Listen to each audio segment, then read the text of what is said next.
Brewers, Dodgers, the average Joes versus the superstars and the Hollywood guys.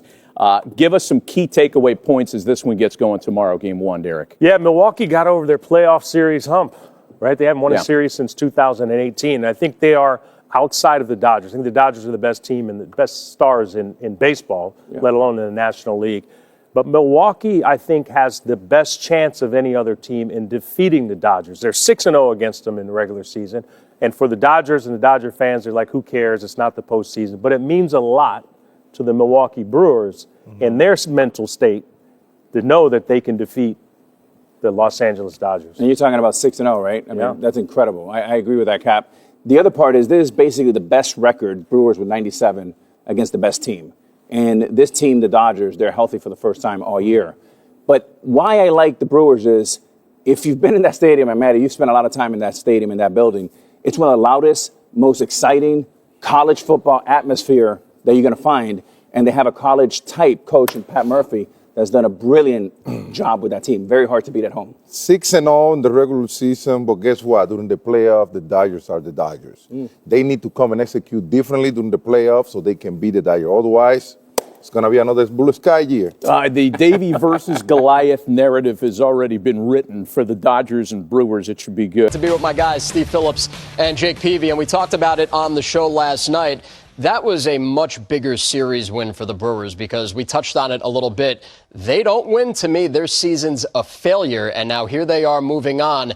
Steve, for you, biggest storyline going into game one against the Dodgers? I think you have to look at this and think you've got the Hollywood stars against the average Joes. I mean, Pat Murphy's used that moniker all season long to use to motivate his guys, that we're a team. We all pitch in. We all do the little things right. And on the other side of it, you got Shohei Ohtani. You got Mookie Betts. You got Freddie Freeman. You got Yoshinobu Yamamoto. I mean, you got Teoscar Hernandez. You got Blake Snell. You got Tyler Glass. I mean, the list goes on. And then you've got a bunch of guys named Joe on the other team who have just been a great team that had the best record in the National League. And yet we don't really, there are not a lot of big names out there just yet, although, boy, do they play together as a team. I think it's a foregone. I think most people, it's just a foregone conclusion that the Dodgers are going to win this series. And I really say not so fast. When you look back, I understand it's David versus Goliath, and I understand that on paper this looks like a mismatch, but it's baseball. And when you look at the Brewers, I don't think they're scared of the Dodgers being 6-0 this year. That gives confidence, and I feel like they have nothing to lose. Here's what I think is the keys to the series. They've got to win at home. The Brewers can slug in their own ballpark. They can hang with the Dodgers. Once they go out to a bigger ballpark in that night air, the ball's not going to travel, and I worry about them slugging enough to keep up with that star power. But bullpen, if they can keep these games close versus an incredible Dodgers starting rotation, getting the 6th, 7th, 8th with the game in balance, I think this pesky offense can give fits to a bullpen struggling. The power is a factor, though, right? The teams that have out-homered the others are 16-4 in the postseason this year. It's an 82% win percentage, 822 win percentage. It's going back to 2021. So hitting home runs matters. Now, they hit 3 solo home runs in the game to beat the Cubs the other day, and so maybe it can be there. But, it's hard to get 4 consecutive singles against this Dodgers pitching staff to put up a crooked number. You need a bloop and a bomb. And the Dodgers have more of a chance to do that than the Brewers, and that's where Milwaukee's going to be challenged. How can they score enough? The Dodgers have got to be the favorite on paper, and I'm not saying by any means that Milwaukee's a favorite. I'm just saying how they can win. Yeah. It's an uphill battle, but I can tell you this. The 7-game series, I think, favors the heavier talent. Anything can happen in baseball, and it's not going to surprise me one bit if these Brewers roll on. And maybe they watched the show last night because we said the Brewers need to run a little bit, and they did. They finally got moving in Game 5. Of course, it didn't really matter because of the 3 solo shots in that 3-1 win over the Cubs. Now, the managers and everything that they're dealing with, it's obviously been a hectic 36 hours for Pat Murphy. Let's hear from him first before we check in with Dave Roberts. They're not baseball players that are comfortable. They're still hungry. And hungry players, they make the manager look good, that's for sure. And, it's like, I'm just proud as hell of those guys. And I don't underestimate them. You can't look on paper and say how many of our position players would be on the Dodgers team. You can't really project that many of them would. But somehow they find a way. And that's why I really admire our team. They're similar to what we saw earlier this year in the sense of think they're playing really good baseball. Towards the end of the year, they kind of scuffled a little bit, but, they're back to playing, the way they play. I think we're in a much better spot, just as far as on the health side, on the position player side, on the pitching side, and we're playing better. So, it should be a great series. We can't wait. Kind of weird to see the Dodgers open up the NLCS on the road, but when you run into the best team in baseball during the regular season, that's where we are. First two games, Monday, Tuesday in Milwaukee, 3 and 4 in LA, and then 5, 6, and 7 if necessary back at American Family Field, where we're going right now. Our reporter covering the series is out there in Milwaukee, all smiles and ready to rock. Abby Labar, welcome to MLB Tonight, presented by Strauss. How are the Brewers balancing coming off a dramatic series win against their rival and now turning the page to face the defending champs? Yeah, I mean, all smiles for a reason. Everyone talks about this team and the camaraderie, and you can truly feel there is something special going on here. Greg, I was out here about an hour before the guys took the field for their workout, and there was this sense of calmness. There was nobody out here. It was so quiet. I looked over. I saw a streamer from last night's celebration, just a remnant of last night's celebrations, and I feel like that is the perfect example of the vibe around this team. A little bit of calmness, but also appreciating what this team has accomplished. I spoke to somebody close to the clubhouse, and they said you can look inside the dugout at any point, no matter whether it's during the game, before the game, and it doesn't matter the weight of the game, but they're just always having fun. Every single guy was out here for their workouts, despite having a little bit of the late night celebrations, but they've turned the page very quickly here. You can feel it, you can see it, and they keep using this phrase. It's the power of friendship. Guys, I think you know a little something about that, but we're going to follow up on that because several players have used that, and that's exactly why this team has won 97 games in the regular season. They're a good team, but the culture puts them above everybody else right now. And that's how we feel because of our friendship here. Me, Steve, Jake, we're all friends. That's right. Now, the Brewers swept the season series against the Dodgers, Abby. They won all 6 meetings. They've actually won 8 straight head-to-head. Yeah. How much does regular season head-to-head impact the playoff series in a best-of-7? You know what? That's something that we were all talking about. So, of course, it was one of the first questions that was asked to Pat Murphy. So let's hear from him. Yeah, I mean, we're not overconfident, that's for sure. Dodgers are a powerhouse. What can you say? You don't see many commercials in the United States, Canada, Japan, anywhere across the world, and you don't have Dodgers in it because they have the star power, and they're great players. Yeah, and guys, on the topic of great players, there's 4 specific guys that did not play in that season series. Max Muncy, Kike Hernandez, Blake Snell, and Roki Sasaki. And guys, those are 4 names we have not stopped hearing this postseason because they have been absolute X factors and game changers for the Dodgers. So having those guys in the lineup against this Brewers team, it could be an X factor for Milwaukee. Again, the regular season and the postseason, they are so different when it comes to that energy and when it comes to who's on the field. So other updates as far as personnel goes, guys, Blake Snell will start game 1 for the Dodgers. As far as Milwaukee goes, they like how they've been playing when they have that opener on the mound. They're going to feel out the arm, see who can kind of give them the bulk innings, and that's going to be their plan for game 1. Peralta will go for game 2 for the Brewers. Back to you guys. Abby, great stuff. Enjoy the off day today and then get ready for the craziness tomorrow. I'm so excited. And so are we. That's Abby Labar checking in from American Family Field in Milwaukee. The Brewers got the weekend started right by burying their division rivals, the Cubs. Celebrations in Milwaukee, but man, they got a big test in front of them. We'll relive the NLDS victory in Game 5 right after the break. MLB Tonight is presented by Strauss.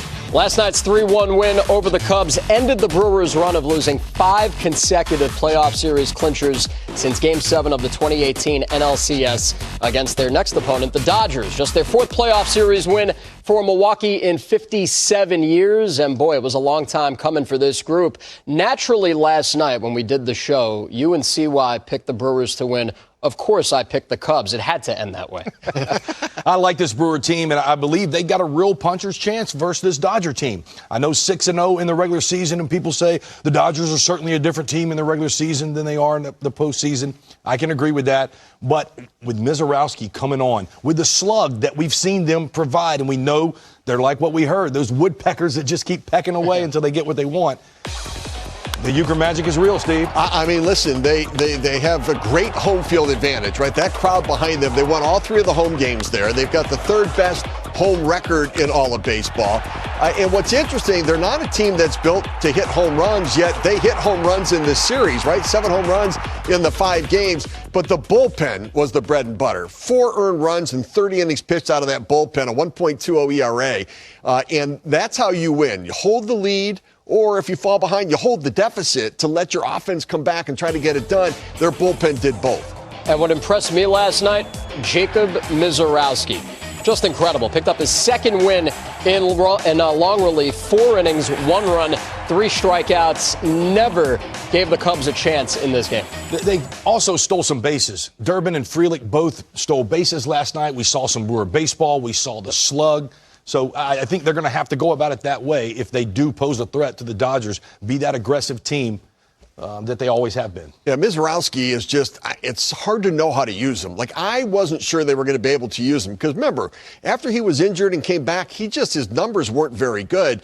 And then we see him go out there in relief, and he just dials it up a little bit. We're getting 103, 104 miles per hour. And I don't know whether he'd be better served to start because Brandon Woodruff not on the roster. Is he better served to start, or is he better served as that weapon to face the heart of the lineup against the Dodgers? You could go either way with that. That was something I posed. I said, do we want him now starting, or do we keep him in this role where he's apparently very comfortable? He starts. He starts for me. He threw 6 innings against these Dodgers in American Field. Yep, American Family Field, yep. American Family Field. He threw 6 innings, 12 punch-outs, just gave up a leadoff homer to Ohtani.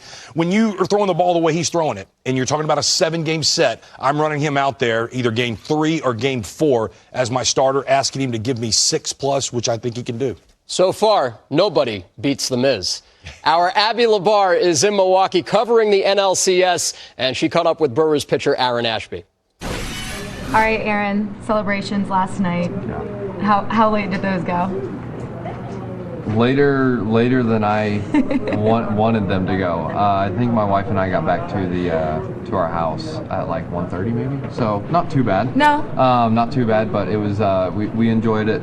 Felt like we earned it, and yeah, it was a good time, but it's time to get back to work now. Yeah, so take me through the messaging. Like, how did you guys talk about that last night as far as appreciating and celebrating the accomplishments, but then shifting gears to now focusing on a game that you have in about 24 hours? Yeah, it's a quick turnaround, but I feel like it kind of goes with the flow of how the last series was with, is a game, a day off, a game, a day off, and then 2 games. So it kind of just feels like we're riding this, wave of, good off days and then getting back to work. So it'll be a fun time. What can you guys take away from that series against the Cubs that you can transition into focusing and how to approach the Dodgers? Yeah, I think that's a really, really good Cubs lineup. They have some really good hitters who give you some really scrappy at bats, and I think that it's wonderful practice and experience for a lot of the guys that we have down there that haven't pitched in the postseason before. Like that's a really tough lineup that we just faced, and we have another one coming in. So it's about executing your pitch, and if we do that enough times in a game, I think we'll come out on top. Well, we appreciate the time, Aaron. Thanks so much, and good luck. Yeah, thanks for having me. Appreciate it. All right, Greg, back to you. Sadly, we are running out of doubleheaders, but good news is we have one coming up on Monday. Game 2 of the ALCS between the Mariners and the Blue Jays over on Fox and FS1. And then the nightcap between the Dodgers and Brewers as they get the series off the ground in Milwaukee. So let's go. Tail of the tape. Who's got the edge? Peeves, let's start with you. Let's go into the rotation first and foremost. Well, this is a clear-cut Dodgers for me. Dodgers have 4 guys, like you just mentioned, number 1. If you take Freddie Peralta, their number 1, and put him in the Dodgers, arguably he pitches after Glasnow. Their number 1 would be their number 5. Dodgers clear favorite. Yeah, I'm with you on that one as well. I just think you've got overpowering swing and miss stuff. from that rotation, more length and depth and balance. You got some left-handers mixed in there, and so I do give the Dodgers the edge. So that's number one. On to the bullpens. And we saw plenty of Brewers relievers last night in that winner-take-all Game 5. We got 4 innings from Jacob Mizorowski. Obviously, his role right now is as a long man. So, guys, who do we got? Peeves, who do you give the edge in the bullpen to? Well, I think this is a distinct advantage on the Milwaukee side for me. Take Mizorowski out of it. Make him a starter. I don't care. It's the collective group of 8 or 9 guys, the complete effort. All of these guys have been in big spots, Steve. I like them 1 through 9, 10 over the Dodgers. Yeah, I agree with you on that. I think you have so many different weapons, so many different matchups you can go to.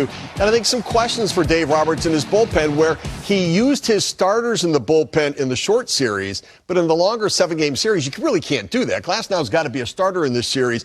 And Sasaki has narrowed the gap a little bit because he's so good, but I still give the Brewers the edge overall. Sasaki's been ridiculous coming out of the bullpen. I know that Dave Roberts never confirmed him as their closer, but he's got closer stuff right now. Maybe Blake Trinan turns it around. That's been a big part of the problem missing in the Dodgers bullpen. So we've got that one checked off. Now to the lineups, and I think this is a pretty obvious one looking at this series. Well, when you add Will Smith coming back into here and you put Will Smith and Teo, huge postseason player, with the big 3 for the Dodgers, it just gives you 5 horses. I'm going to go Dodgers have the advantage here. You know, so they're number 2 and number 3 in runs per game. I mean, so the Brewers scored a lot of runs per game. They just did it differently, right? The Brewers steal bases. They're one of the best base running teams. They do hit the ball in the gap. They don't hit it out of the ballpark nearly as much as the Dodgers do. So power plays, right? It's the currency of postseason baseball, hitting the ball in the ballpark. The Dodgers have more power. You give them the edge. Brewers bottom 10 in baseball in home runs during the regular season. But as Steve pointed out, they did find some power in that 5-game series against the Cubs. 3 solo shots in last night's win. So we'll see if that continues. Of course, it's going to be a lot trickier against the Dodgers. And now for those of you out there that love the Tom Amansky fundamental video, this is where we are getting you ready for. Defense and base running, we're lumping them together. Who's got the edge there? This is Milwaukee for me. Both teams play really good defense. What Mookie's been able to do at shortstop amazes me. But when I see up the middle, Joey Ortiz and Terang, and what this defense does for the Brewers and base running you're pairing it with, most stolen bases in the National League, I'll take Milwaukee. Yeah, depending upon which metrics you look at, one has the Dodgers with an advantage, the other has the Brewers with an advantage.